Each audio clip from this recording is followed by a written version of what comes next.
नमस्कार दोस्तों, मैं हूं आपका दोस्त के बी। तो आज के इस वीडियो में हम रेलवे ग्रुप डी के टोटल 72 शिफ्ट में 2021-22 में जो भी हमारी नियुक्तियों से प्रश्न पूछे जा चुके हैं उन प्रश्नों को हम लोग डिस्कस करेंगे। इसके अलावा हमारे देश में जो भी संवैधानिक, गैर संवैधानिक, सांविधिक निकाय हैं, वर्तमान में उनके प्रमुख कौन हैं, उन सभी के बारे में भी हम लोग जानेंगे। तो पूरा वीडियो बहुत ही ध्यान से देखिएगा और वीडियो अगर आपको पसंद आता है तो इसे लाइक करने के साथ अपने सभी दोस्तों के साथ में शेयर जरूर करिएगा। ग्रुप डी के टोटल 69 शिफ्ट के जो भी हमारे रियल प्रश्न हैं, अगर आप लोग उसकी ई बुक को परचेज करना चाहते हैं तो डिस्क्रिप्शन में आपको लिंक मिल जाएगी, वहां से आप उस ई बुक को परचेज कर सकते हैं। आप सभी को पता होगा कि हर दिन एटलीस्ट आपके 10 से 15 प्रश्न लगातार रिपीट हो रहे हैं, किसी किसी शिफ्ट में आपके 20 से ज़्यादा प्रश्न रिपीट हो रहे हैं। तो इस ई बुक को डाउनलोड करके आप इससे रिवीजन जरूर करिएगा। तो चलिए अब इस वीडियो की हम शुरुआत करते हैं। देखिए, पहला प्रश्न पूछा गया कि भारत के पहले लोकपाल कौन थे। तो आपको ये पता होना चाहिए कि भारत के जो पहले लोकपाल थे उनका नाम है पिनाकी चंद्र घोष। इसी साल ये आपके सेवानिवृत्त हुए हैं और उनके स्थान पर प्रदीप कुमार मोहंती को हमारे भारत के कार्यवाहक लोकपाल के पद पर अपॉइंट किया गया है। अगला प्रश्न पूछा गया कि योजना आयोग के पहले अध्यक्ष कौन थे। तो ये जरूर ध्यान रखिएगा, कई बार ये प्रश्न रिपीट हुआ है। योजना आयोग की अगर हम लोग बात करते हैं तो हमारे देश के पहले प्रधानमंत्री यानी कि हमारे जो नेहरू अंकल थे वो आपके योजना आयोग के पहले अध्यक्ष थे। आपको ये भी ध्यान रखना है कि उस समय जो पहले उपाध्यक्ष बने थे उनका नाम गुलजारी लाल नंदा है। और योजना आयोग की अगर हम लोग बात करते हैं तो 15 मार्च 1950 को इसकी स्थापना की गई थी। अगला प्रश्न पूछा गया कि मार्च 2022 तक भारत के मुख्य चुनाव आयुक्त कौन थे। तो ये भी आपको ध्यान रखना है, सुशील चंद्र हमारे मार्च 2022 में भारत के मुख्य चुनाव आयुक्त थे।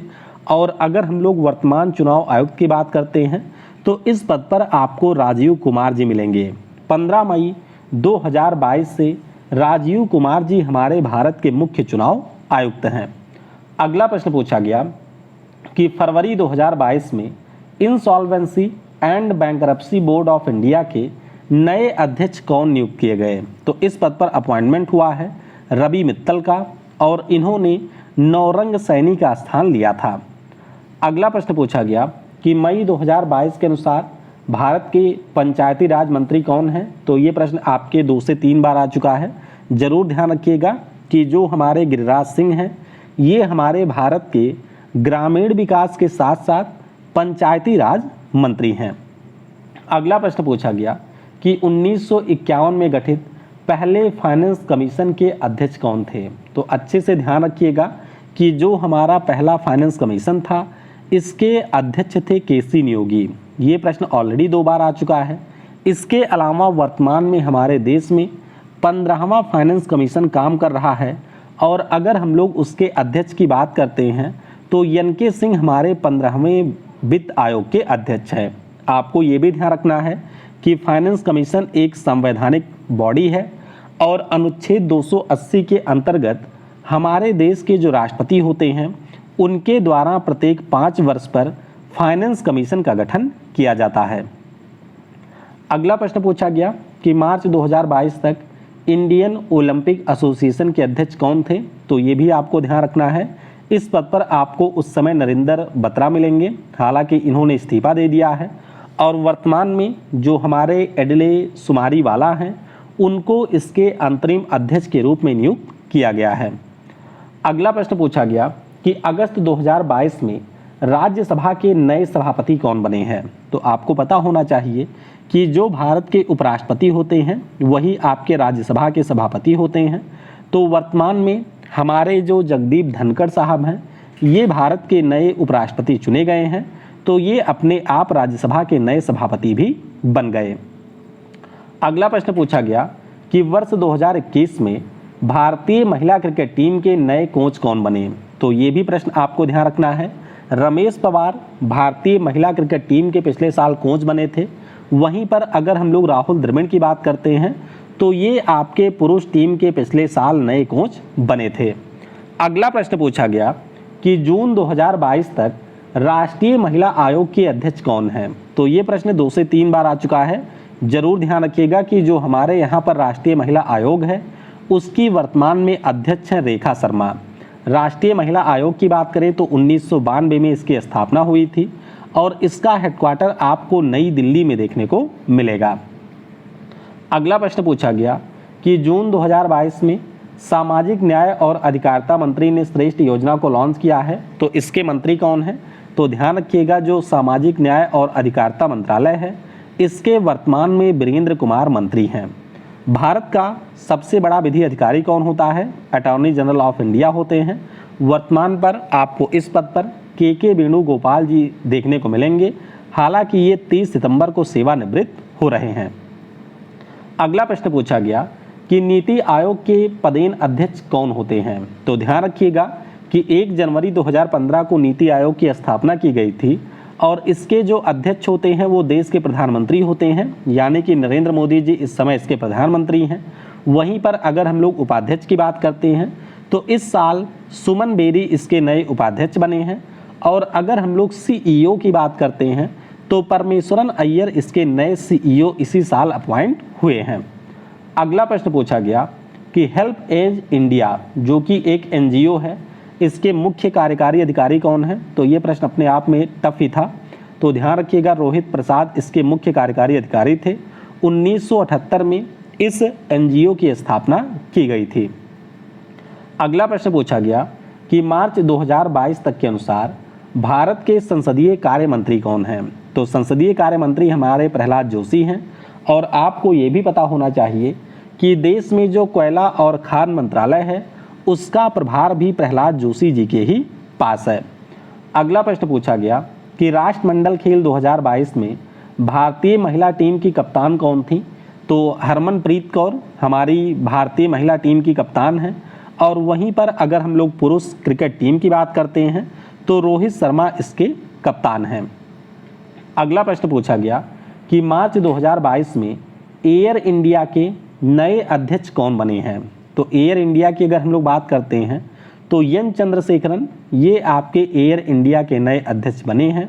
और आपको ये भी पता होना चाहिए कि 1932 में एयर इंडिया की स्थापना हुई थी टाटा एयरलाइंस के नाम से। ये प्रश्न ऑलरेडी 2 बार पूछा जा चुका है। और 2022 में टाटा सन्स ने एयर इंडिया को एक्वायर कर लिया है। अगला प्रश्न पूछा गया कि वर्तमान में LIC के अध्यक्ष कौन हैं। तो LIC की अगर हम लोग बात करते हैं तो MR कुमार ये वर्तमान में आपके LIC के अध्यक्ष हैं। 1956 में LIC की स्थापना हुई थी और इसका मुख्यालय आपको मुंबई में देखने को मिलेगा। अगला प्रश्न पूछा गया कि टीच फॉर इंडिया के CEO कौन है। यह भी एक प्रकार का NGO ही है और इसके CEO का नाम है शाहीन मिस्त्री। अगला प्रश्न पूछा गया कि मार्च 2022 के अनुसार भारत के controller and auditor general of India कौन है। तो इस पद पर हैं गिरीश चंद्र मुर्मू और आर्टिकल 148 में इसका प्रावधान आपको मिलेगा। अगला प्रश्न पूछा गया कि स्वतंत्र भारत के पहले फाइनेंस मिनिस्टर कौन थे। तो सनमुखम शेट्टी जो कि 15 अगस्त 1947 से 17 अगस्त 1948 तक भारत के पहले फाइनेंस मिनिस्टर के रूप में कार्य किए थे।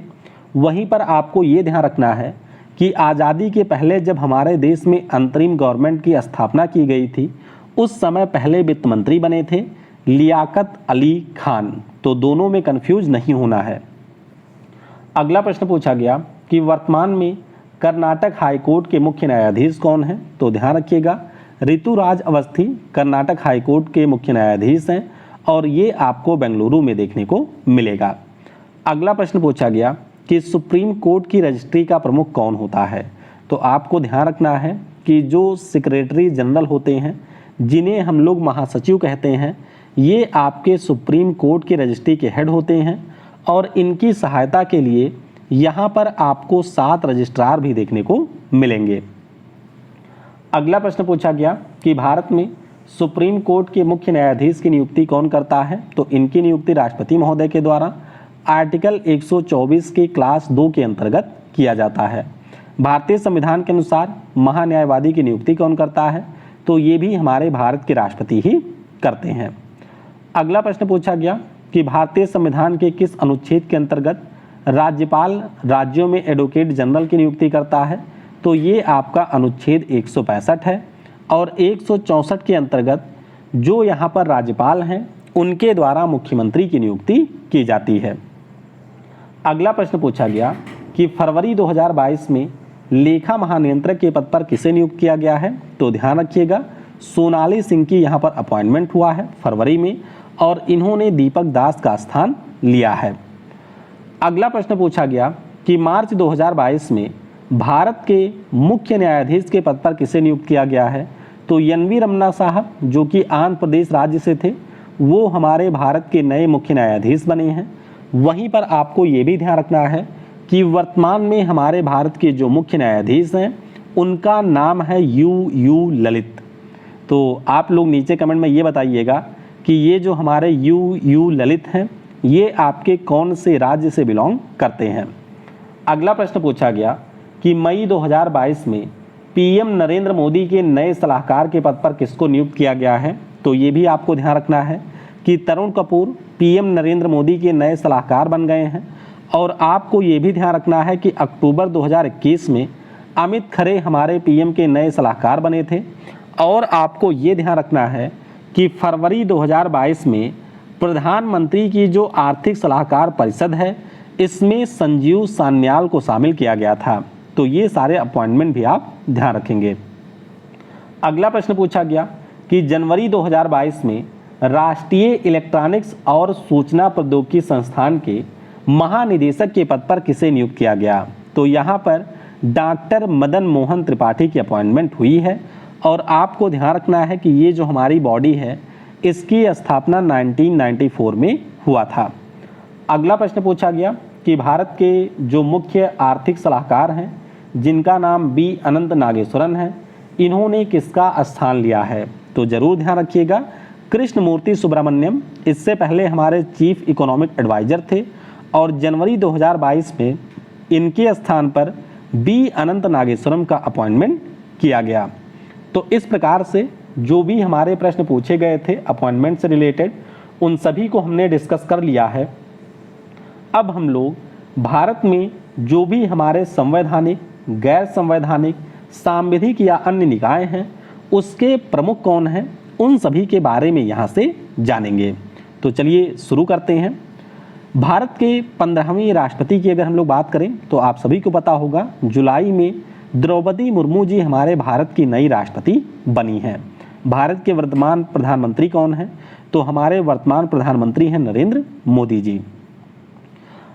आगे बात करेंगे भारत के 49वें मुख्य न्यायाधीश की। तो मैंने अभी आपको बता दिया यू ललित साहब आपके भारत के 49वें मुख्य न्यायाधीश हैं। नियंत्रक और महालेखा परीक्षक की बात करते हैं तो इस पद पर आपको गिरीश चंद्र मुर्मू जी देखने को मिलेंगे। फिर बात करते हैं 15वें महान्यायवादी की यानी कि अटॉर्नी जनरल ऑफ इंडिया की। तो इस पद पर आपको के वेणुगोपाल जी मिलेंगे। हालांकि अभी आपने पढ़ा होगा कि मुकुल रोहतगी जी जो कि हमारे 14वें अटॉर्नी जनरल ऑफ इंडिया थे उनको एक बार फिर से रीअपॉइंट किया था सरकार ने। हालांकि उन्होंने पदभार ग्रहण करने से अभी के लिए मना कर दिया है। उसके बाद में सॉलिसिटर जनरल ऑफ इंडिया की बात करें तो इस पद पर आपको तुषार मेहता देखने को मिलेंगे। आगे बात करेंगे मुख्य चुनाव आयुक्त की। तो राजीव कुमार हमारे इस समय मुख्य चुनाव आयुक्त हैं। यूपीएससी के प्रमुख की बात करें तो इनकी भी नियुक्ति इसी साल हुई है और इस पद पर आपको डॉक्टर मनोज सोनी देखने को मिल जाएंगे। लोकसभा के अध्यक्ष की अगर हम लोग बात करें तो ओम बिरला साहब इस समय हमारे लोकसभा के अध्यक्ष हैं। राज्यसभा के उपसभापति की अगर हम लोग बात करें तो हरिवंश नारायण सिंह ये आपके राज्यसभा के वर्तमान में उपसभापति हैं। राष्ट्रीय अनुसूचित जनजाति आयोग की अगर हम लोग बात करते हैं तो इसके वर्तमान में अध्यक्ष हर्ष चौहान हैं। राष्ट्रीय अनुसूचित जाति आयोग की अगर हम लोग बात करें तो इसके वर्तमान में प्रमुख विजय संपला साहब हैं। इसी प्रकार से 15th फाइनेंस कमीशन की अगर हम लोग बात करते हैं तो एन.के. सिंह जी इस समय हमारे 15वें वित्त आयोग के अध्यक्ष हैं। राष्ट्रीय पिछड़ा वर्ग आयोग की अगर हम लोग बात करते हैं तो भगवान लाल साहनी जी वर्तमान में राष्ट्रीय पिछड़ा वर्ग आयोग के अध्यक्ष हैं। आगे बात करेंगे भारत के पहले चीफ ऑफ डिफेंस स्टाफ की। तो आपको पता होना चाहिए कि हमारे भारत के पहले chief of defence staff general Bipin Rawat साहब थे, जिनका निधन 8 दिसंबर 2021 को हुआ था। आगे बात करेंगे हमारे थल सेना प्रमुख की। तो आपको पता होना चाहिए लेफ्टिनेंट जनरल मनोज पांडे हमारे थल सेना के प्रमुख हैं। वायुसेना के प्रमुख की बात करें तो इस पद पर आपको एयर मार्शल विवेक राम चौधरी जी देखने को मिल जाएंगे। तो ध्यान रखिएगा, थल सेना प्रमुख मनोज पांडे जी हैं और वायुसेना प्रमुख हमारे विवेक राम चौधरी साहब हैं। फिर बात करते हैं नौसेना प्रमुख की। तो आपको पता होना चाहिए कि आर हरिकुमार नौसेना के हमारे प्रमुख हैं। इंडियन कोस्ट गार्ड की बात करते हैं तो इसके वर्तमान महानिदेशक हैं बीरेंद्र सिंह पठानिया। कौन है? बीरेंद्र सिंह पठानिया। फिर बात करेंगे बॉर्डर सिक्योरिटी फोर्स की, यानी कि सीमा सुरक्षा बल की। तो आपको पता होना चाहिए पंकज कुमार सिंह इसके वर्तमान में महानिदेशक हैं।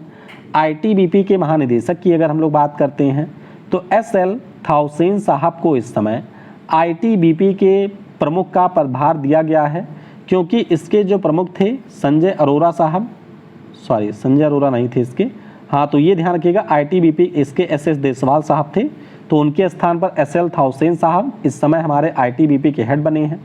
सीआरपीएफ के हेड की अगर हम लोग बात करते हैं तो कुलदीप सिंह इस समय सीआरपीएफ के हेड हैं।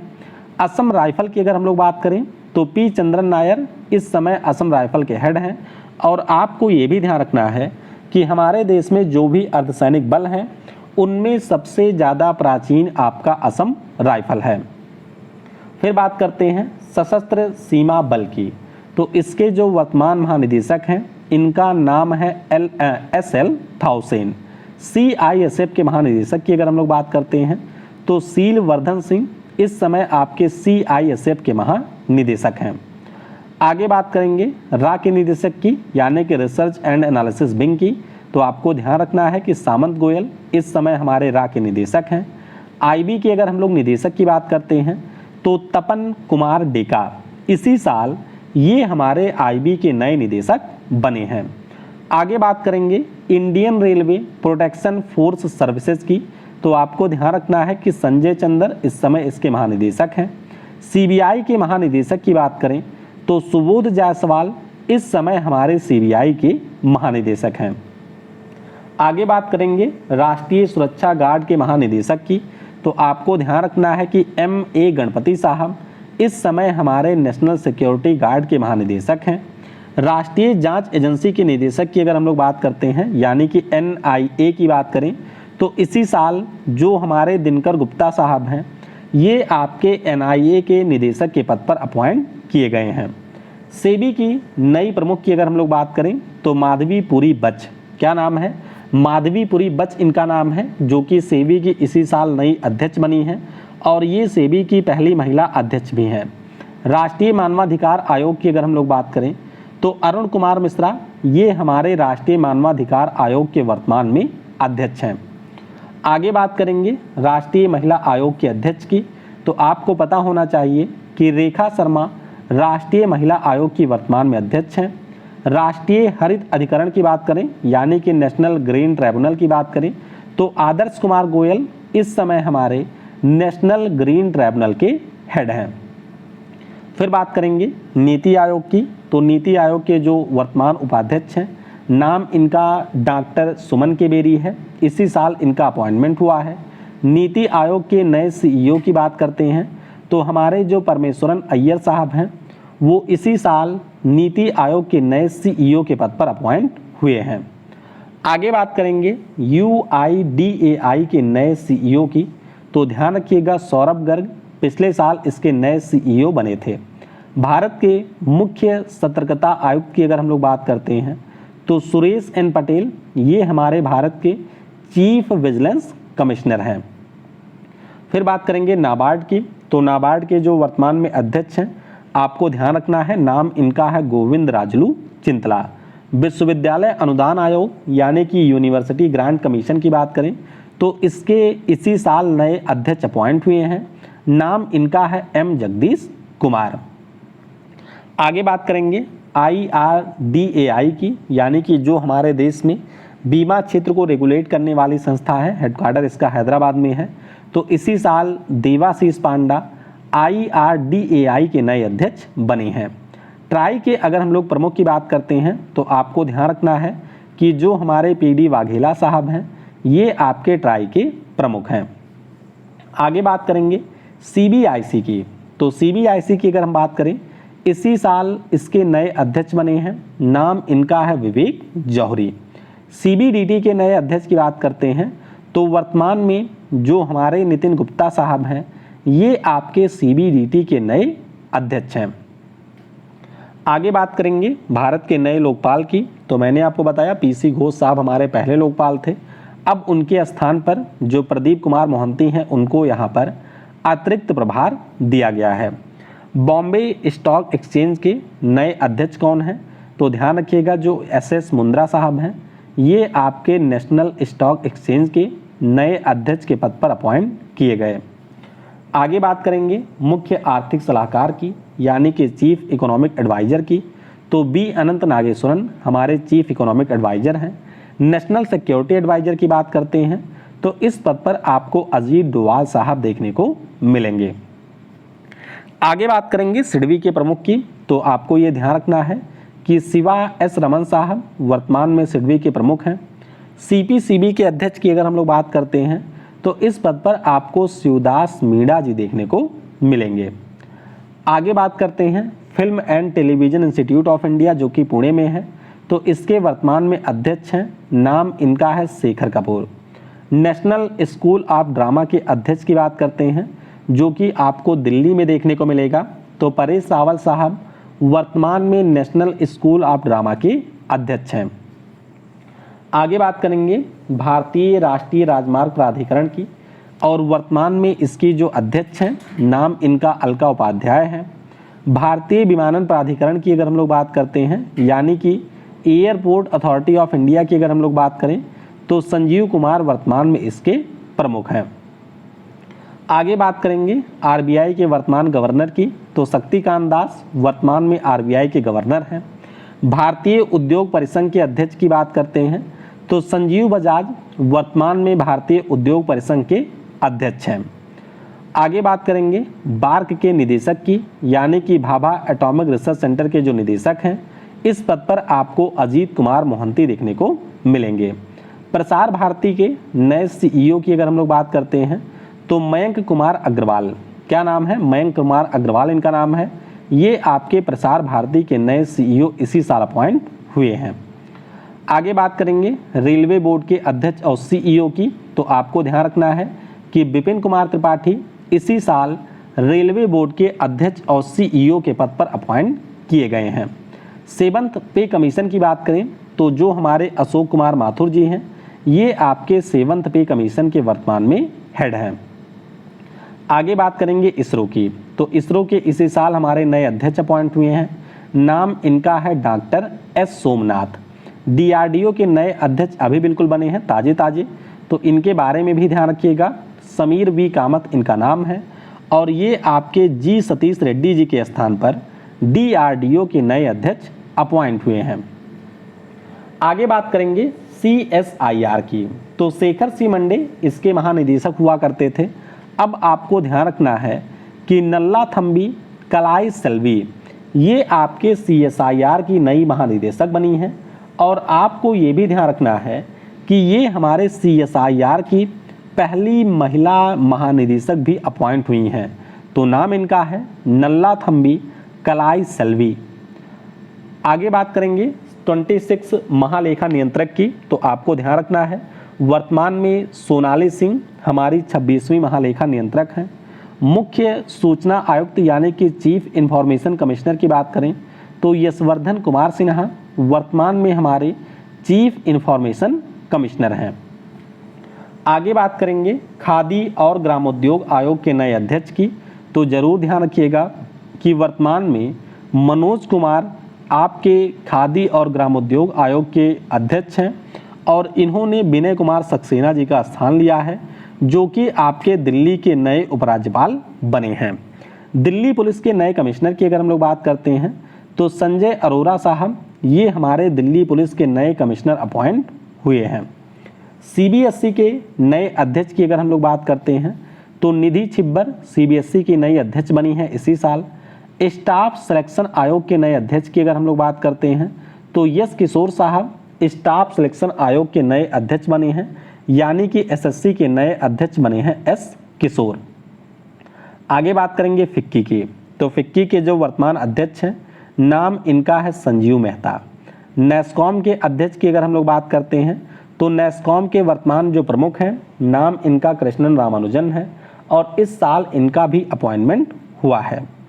आगे बात करेंगे एसोचैम के अध्यक्ष की, तो आपको ध्यान रखना है कि सुमंत सिन्हा साहब ये हमारे एसोचैम के वर्तमान अध्यक्ष हैं। भारतीय बैंक संघ की अगर हम लोग बात करते हैं तो अतुल कुमार गोयल जो कि इस समय पीएनबी यानी कि पंजाब नेशनल बैंक के अध्यक्ष हैं, वो भारतीय बैंक संघ के नए अध्यक्ष बने हैं। आईसीएमआर के महानिदेशक की बात करें तो इस पद पर अभी आपके डॉक्टर राजीव बहल की अपॉइंटमेंट हुई है और इन्होंने हमारे डॉक्टर बलराम भार्गव जी का स्थान लिया है। प्रेस ट्रस्ट ऑफ इंडिया की अगर हम लोग बात करते हैं तो अभी सरकार वर्तमान में प्रेस ट्रस्ट ऑफ इंडिया के अध्यक्ष हैं। फिर बात करते हैं कुछ खेल संगठन की, तो बीसीसीआई के जो 39वें अध्यक्ष हैं आप सभी को पता होगा, इस पद पर आपको दादा यानी कि सौरभ गांगुली मिलेंगे। हॉकी इंडिया के अभी हमारे नए अध्यक्ष अपॉइंट हुए हैं, नाम इनका दिलीप तिर्के है, तो ये हमारे हॉकी टीम के पूर्व कप्तान रहे हैं और इन्होंने ज्ञानेंद्रो निगोम्बम का अभी स्थान लिया है।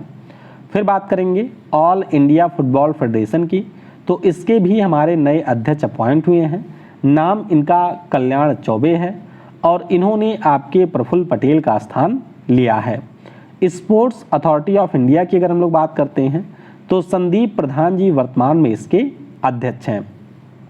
अब हम लोग बात करेंगे हमारे देश में जो 12 महारत्न कंपनियां हैं, आप सभी को पता होगा कि अभी बिल्कुल एकदम लेटेस्ट एक नई महारत्न कंपनी बनी है, तो उसके बारे में हम लोग लास्ट में जानेंगे। तो आइए जो 12 महारत्न कंपनियां हैं इनके बारे में भी हम लोग जान लेते हैं। सबसे पहले हम लोग बात करेंगे कोल इंडिया लिमिटेड की, तो इसका हेडक्वार्टर अभी पूछा गया था, ध्यान रखिएगा जो कोल इंडिया लिमिटेड है इसका हेडक्वार्टर कोलकाता में है और प्रमोद अग्रवाल इसके सीएमडी हैं। Oil and natural gas limited यानी कि ओएनजीसी की बात करें तो इसका हेडक्वार्टर आपको नई दिल्ली में मिलेगा और राजेश कुमार श्रीवास्तव वर्तमान में इसके सीएमडी हैं। भारत हैवी इलेक्ट्रिकल्स लिमिटेड यानी कि भेल की अगर हम लोग बात करें तो नई दिल्ली में इसका मुख्यालय है और नलिन सिंघल वर्तमान में इसके सीएमडी हैं। Gas authority of India limited यानी कि गेल की बात करें तो नई दिल्ली में इसका हेडक्वार्टर है और संदीप कुमार गुप्ता इसके सीएमडी हैं। इंडियन ऑयल कॉरपोरेशन लिमिटेड यानी कि आईओसीएल की बात करें तो श्रीकांत माधव वैद्य इसके सीएमडी हैं, मुंबई में इसका हेडक्वार्टर है। स्टील अथॉरिटी ऑफ इंडिया यानी कि सेल की बात करें तो नई दिल्ली में इसका मुख्यालय है, सोमा मंडल जी वर्तमान में इसकी सीएमडी हैं। आगे बात करेंगे एनटीपीसी लिमिटेड की, तो गुरदीप सिंह इसके वर्तमान में सीएमडी हैं, नई दिल्ली में इसका हेडक्वार्टर है। भारत पेट्रोलियम कॉरपोरेशन लिमिटेड यानी कि बीपीसीएल की अगर हम लोग बात करते हैं तो मुंबई में इसका हेडक्वार्टर है, अरुण कुमार सिंह वर्तमान में इसके सीएमडी हैं। हिंदुस्तान पेट्रोलियम कॉरपोरेशन लिमिटेड यानी कि एचपीसीएल की बात करें तो पुष्प कुमार जोशी इसके सीएमडी हैं और इसका हेडक्वार्टर है मुंबई में। पावर ग्रिड कॉरपोरेशन लिमिटेड की बात करें तो के श्रीकांत इसके वर्तमान में सीएमडी हैं, गुरुग्राम में इसका हेडक्वार्टर है। पिछले साल पावर फाइनेंस कॉरपोरेशन आपकी 11वीं महारत्न कंपनी बनी थी और ये प्रश्न ऑलरेडी ग्रुप डी में पूछा जा चुका है, तो ध्यान रखिएगा नई दिल्ली में इसका हेडक्वार्टर है।